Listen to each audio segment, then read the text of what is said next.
All right. All right, good people. It's your girl, Darker Brown, and the one and only. It's the Mister. What's going on, world? Straight from the south side of the ATL. And if you can't tell, I'm outdoors on my deck. What's happening? Hey, I love it. I love it. Yes. How is it out there on your deck today on It's Memorial Day? nice. Yeah, it's a little breezy. It's nice. I'm not gonna complain. The sun is not too hot right now. I'm probably gonna blend in and out throughout the show, but it's all good. No complaints. How's it working on your end? Beautiful. I was outside maintaining my tan and tending to my garden. So good weekend so far. My college roommate who I haven't seen since 2006 came in town and we had a good old time. We just now getting started. That's what's up. 17 years and probably picked up like you never left off, right? Basically, it was a beautiful thing. Exactly. Look, you start remembering your old songs and all that good stuff and get right back into a rhythm. Mhm. No, what I really liked is I really remember my old self, a piece of myself I haven't thought about like in a long time, and a way that I used to feel, and who you Hmm. are around certain people. So it was great. Heck yeah, you get back in touch with your childhood, with your youth. Yeah, Sometimes you abandon parts of that, so it's always good to get in touch with that, especially with somebody who can bring it out of you. yeah, Sometimes for the good or the bad, you know what I'm saying. But sometimes you need to let both sides of that out to equal up, to the adult you are. You gotta release and let that all out every here and there. it's true. So we can get on into the week, man. It started off kind of on a very sad note. We lost a legend, an absolute legend this week when the world said goodbye to none other than Tina Turner. We did. I spent years as a child listening to Tina Turner, like with my dad, with my mom in the car, at home.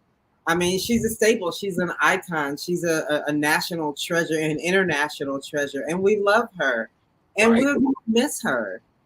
Straight from Nutbush, Tennessee. I mean, an amazing story, a woman who overcame so much uh, Mm-hmm. personally, professionally, and then how intertwined her personal and professional lives were to overcome that. We all remember the movie with Angela Bassett, What's Love Got to Do with It.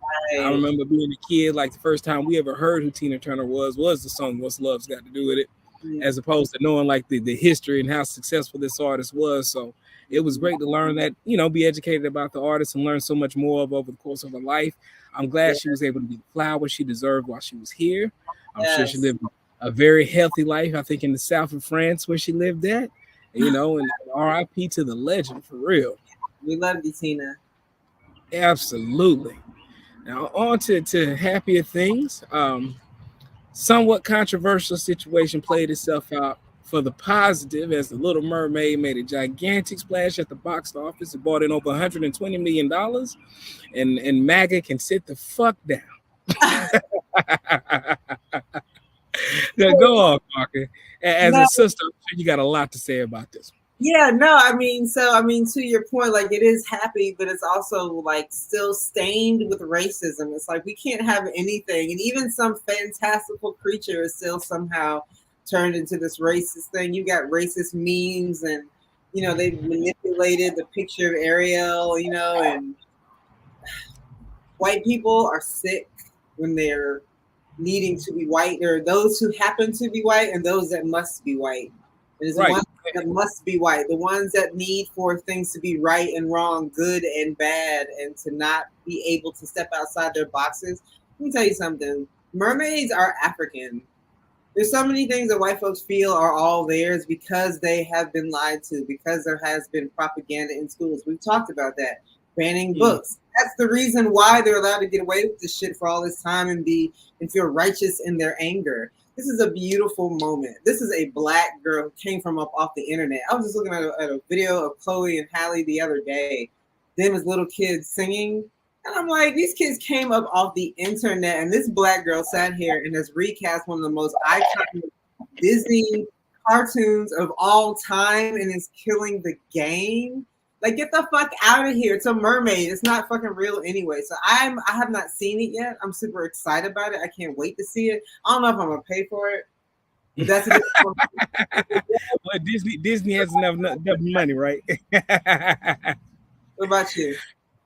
Well, I'm not gonna pay for it, but it's just not my type of movie. You know what I Mm, mean? But that's on me. I don't have kids, so I don't have to watch a movie about a mermaid. All that being said, to me, it's one of those situations where it kind of people reveal themselves, and it's one of those things when people reveal themselves, pay attention to who they are, and don't forget, and don't look over and look past it. You know what I'm Right. saying? Because if the casting of a fictional fish creature angers a whole portion of society to that point, you know what I'm saying? Just pay attention to what goes on in the world, folks. That's all I'm saying. Yeah. Because it's a lot of people that want to pretend racism doesn't exist and this, that, and the other. But look, while they're banning books and blending African American history in certain states in this country, and they react how they react when a beautiful woman is cast as Little Mermaid. Just understand what you're dealing with. Couldn't said it better myself. There we go. And speaking of understanding, it's graduation season. It's getting hot. The sun is out. And unfortunately, the violence is starting to crack too. We had some graduation violence this week. Atlanta lost a very fine citizen, a young lady, and Miss Breasia Powell, in some gun violence. Darky, tell us about it. Yeah, I'm just really sorry to hear there's this unauthorized party, Benjamin E. Mays students, and it happened at like 2, 3, some in the morning, 2:30, I think, in the morning, and there's still information coming out. We don't have all the details, but this young lady got killed and someone else got shot. Both of these folks are at the hospital. Breasia was pronounced dead. I think the mayor has already reached out and spoken to the mothers of both of the young people. And, it is for all of the efforts that the adults in the room are saying they understand the plight of children and gun violence and their safety and their, futures. They're not doing anything on guns. They're not doing anything on climate. Kids don't know how to de-escalate anything. This unauthorized party, why? Okay, so the young lady that got killed, she was 16. The other person that got killed was also 16. When I was 16, there was no way in hell I was outside the house at 2:30. 2:30 in the morning. There's a lot of factors that are at play here. I think some of it is family, some of it is community, a lot of it is society in the whole and the policies and such. And what young people feel like they have to look forward to, and if they actually feel like they have something to look forward to. What it makes me think about is like you talked about, how these kids have no idea how to de-escalate situations. They don't know how to resolve conflict. And if you were to try to work a program into schedules, into schooling, into education, where you have mental health, conflict resolution, mental health and safety checks, where you know when someone is suicidal, if you were to put this in schools, you know that one political party will fight their ass off to make sure that doesn't happen.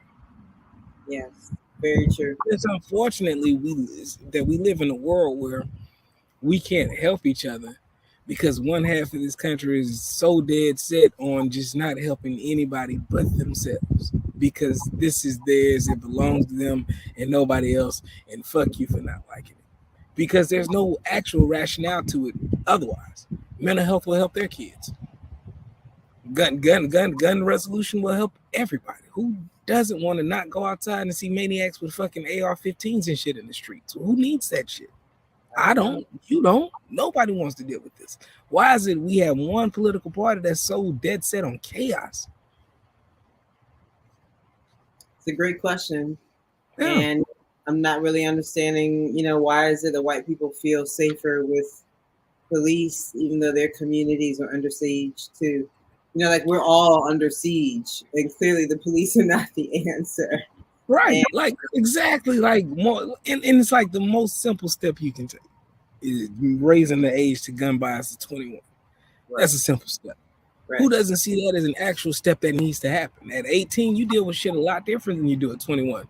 At 18, you're all fucking hormones and rage. You're all whatever that situation is. You're not much better at 21, but you got 3 more years worth of adulthood and living that'll give you a little more perspective. It's irresponsible. It's almost criminal that so much is happening around guns, and just the government, the state government, just refuses to do anything about it. And this is all over the damn country. Yeah. Like, what more do you need to see? How many children need to die? How many schools need to get shot up? Churches, malls, restaurants, hair salons, nightclubs, you name it. It's gotten shot the fuck up. Why? Why does it continue to have to happen? Well, no one is safe. No one's safe, and no one's willing to do anything about it. Right. And speaking of safe and doing anything about it, let's talk about Georgia damn power. Word on the street is my Georgia power bill is about to go sky high, like Goody Mhm. Mob saying. Dark, what the hell is going on? So here's the thing: a lot of people don't also see climate and energy efficiency as being a safety issue.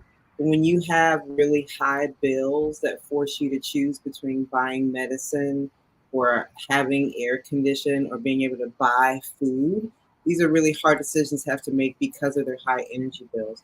A lot of the folks who have the least ability to be able to pay for their energy bills are actually paying some of the highest bills. Some of that's because of rates. Some of that is because of the lack of energy efficiency in people's spaces and homes. And so, because of this, when you have high energy bills, it hits folks who are low wealth, black and brown communities, indigenous folks harder because, there's only so much money coming in.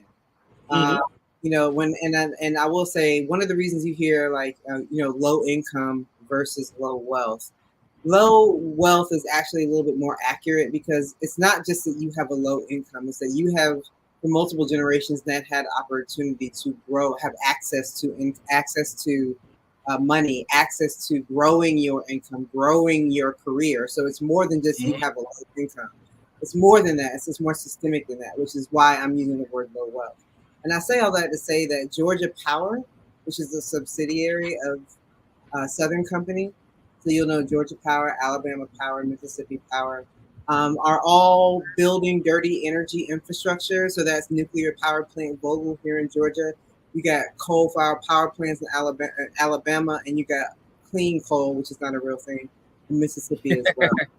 They build this shit so they can make money for their shareholders, but who they Right. want to pay for it are ratepayers. That's me. That's you. If you go Georgia Power, Mississippi Power, Alabama Power, the reason your bills are going up is because Southern Company wants to build a bunch of shit that we don't need and it's making the climate crisis worse, and they want to charge us for it. Here in Georgia, one of the things you will notice on your bill going forward is the fuel cost recovery. Okay. Fuel costs have gone up. It's inflation. All the prices have gone up, right? And so Georgia Power has decided that instead of them taking on a portion of those additional costs of the fuel, they want to pass 100% of that on to ratepayers.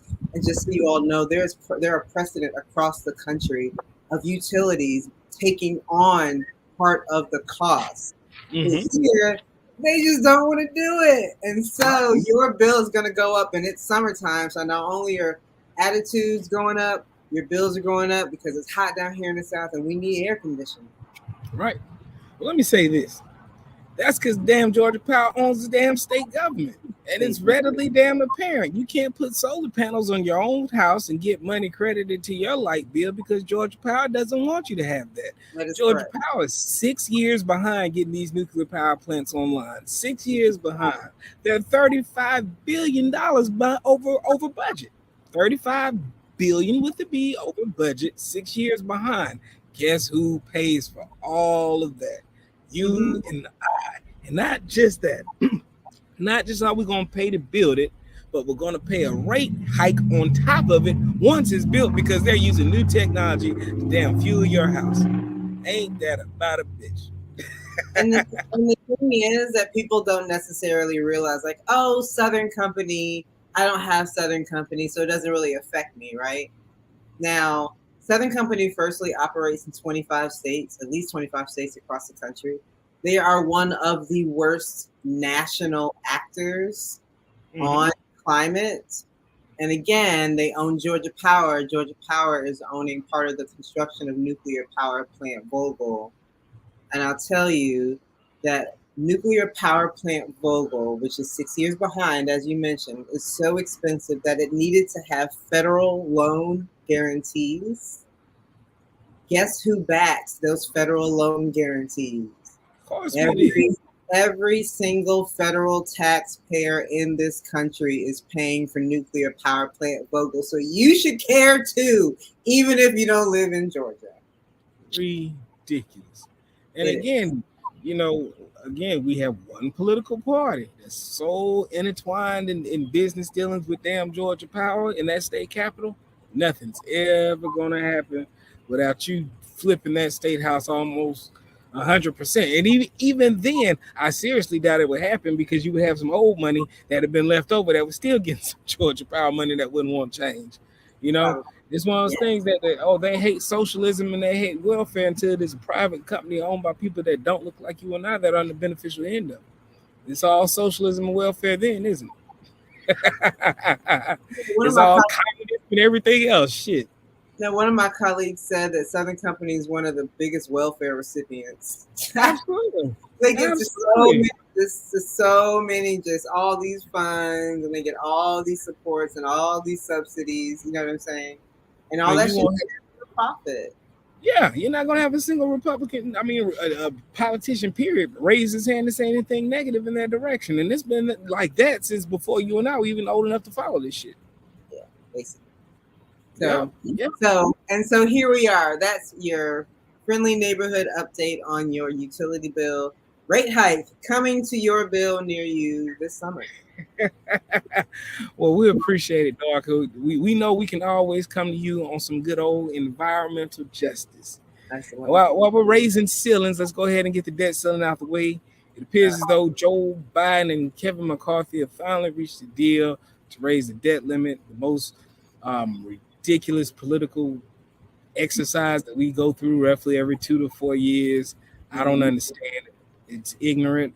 It only happens when you have Congress and the president are opposing political parties, and then when the Congress decides they're not going to pay the bills for the previous president. It's an amazing thing. It is, and it's just political theater. They're gonna raise the debt ceiling. They always fucking do. I don't know why we have to go through this every time. Me neither. And my whole thing is this time, just do the 14th Amendment. If the 14th Amendment is what they say it is, just do the shit, take it to the Supreme Court and get it over with. Who fucking cares? Are you gonna really tell the president by law he can't pay the fucking bills? You Supreme Court's gonna tell the president don't pay the bills. Meanwhile, Clarence Thomas don't pay no bills. He got his white billionaire boyfriend paying for every damn thing. Everybody don't have a white billionaire sponsor, Clarence Thomas. Sometimes bills got to be paid. You know what I'm talking about? Sometimes we got to pay our bills. That's true. Nerve of these Republicans to pass $1 trillion tax cut for rich white folks and then don't want to pay the bills for it. Say, and then let's also make these niggas on Snap and make these folks getting this, make them work more. What? No, make them rich white men that got golden parachutes that drove companies into the fucking ground, make them pay for the shit. Make Marjorie Taylor Greene, who got COVID money, pay for the shit. Leave poor people alone.